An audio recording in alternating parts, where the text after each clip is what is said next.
তোমার সাথে রোজা অবস্থায় কেউ যদি ঝগড়া করে, তোমারে যদি মন্দ কিছু বলে, গালি দেয়, তুমি বলে দিও ভাইয়া আমি রোজাদার। রোজাদার গালি দেয় না,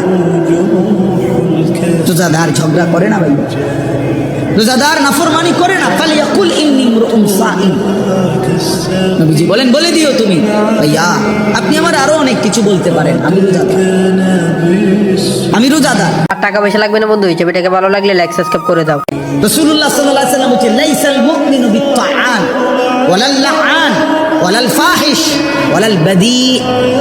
হাদিস নবীজি বলেন মুমিন খোটা দানকারী হয় না। খাবাইয়া 10 টাকা খাবাইয়া আবার এক সপ্তাহ পরে দাদা এদিনও তো করে 10 টাকা খাবাইলাম, দেখতে না খাওয়ানি ভালো ছিল। তা আল্লাহ নবী সাল্লাল্লাহু আলাইহি ওয়াসাল্লাম বলেন মুমিন খোটা দেয় না। ওয়ালাল লাআন, মুমিন কাউকে লানত দেয় না। ওয়ালাল ফাহিশ, মুমিন অশ্লীল কথা বলে না।